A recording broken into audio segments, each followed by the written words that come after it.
இயேசுவின் நாமத்தினாலே உங்களை வாழ்த்து வரவேற்கிறேன். ஒவ்வொரு நாளும் அந்த வீடியோ மூலியமாக உங்களை காண்பது மிகுந்த மகிழ்ச்சி, மிகுந்த சந்தோஷம். இந்த நாளிலே ஒரு வேத வசனத்தை காண்பிக்கிறேன். ஏசாயா தீர்க்கதரிசன புத்தகம் 43:19. இதோ புதிய காரியத்தை செய்கிறேன், இப்பொழுதே அது தோன்றும், நீங்கள் அறியீர்களா? வனாந்தரத்திலே வழியையும் அவாந்தர வழிகளே ஆறுகளையும் உண்டாக்குவேன். பாருங்க, ஒன்றுமே இல்லாத குடும்பத்தில் ஆசீர்வாதத்தை கொடுப்போன்றாரு, ஒன்றுமே இடத்துல விளைச்சல் உண்டு பண்ணுவோன்றாரு. வனாந்தரமான இடத்துல ஆறுகள் வர வைப்பாங்க, தண்ணியே வர வழி இல்லை, அந்த இடத்துல ஆறு உண்டு பண்ணுவார். ஆமாங்க, உண்மையாக நடப்பிப்பார். டாக்டராலே முடியாதுன்னுவாங்க, வியாதி அவள் தான் க்ளோஸ் தூக்கி முடின்னுவாங்க, அது உயிர்வாட நீங்கள் நிற்க வைப்பார் ஆண்டவர். பிஸ்னஸ் நஷ்டம் ஒரு நொடி கோயில நீ போய் பாருங்க, ஆண்டவர் கூட்டு பாருங்க, அந்த பிஸ்னஸ் உயர்த்தி நிற்க வைப்பார். அவாந்தர வழி ஆறுகளை உண்டு பண்ணுவார்.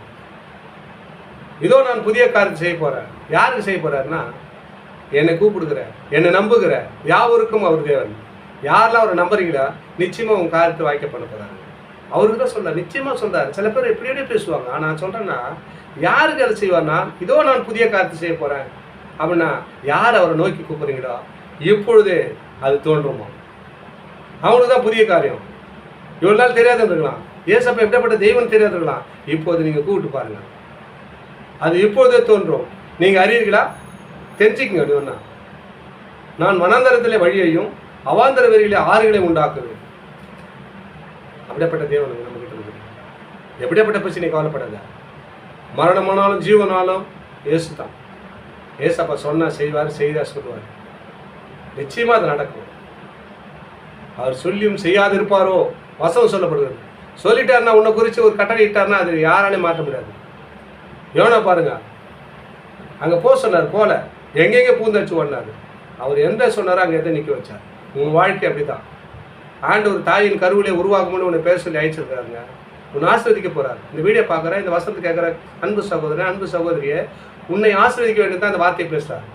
எப்படி பேசுகிறாருன்னா, அந்த வசனத்தை பூந்து இன்னொரு வாட்டி கவனிங்க. இதோ புதிய காரியத்தை செய்கிறேன். எப்போ செய்ய போகிறேன்? இப்பொழுதே தோன்றும்.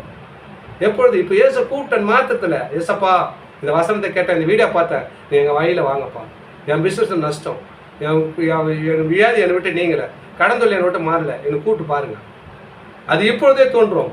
அறியீர்களா? தெரிஞ்சுக்கிறீங்களா? கூப்பிட்டு பாருங்க. கூப்பிட்டு பார்த்து ஆஸ்ட்ரோட்டு பெற்று அன்போடு வாங்க. தொடர்ந்து இந்த வீடியோ பாருங்கள். இந்த வீடியோ தொடர்ந்து பார்க்கணும். சப்ஸ்கிரைப் பண்ணி பாருங்கள், லைக் பண்ணுங்கள், அனைவருக்கு ஷேர் பண்ணுங்கள். ஆமென். God plus.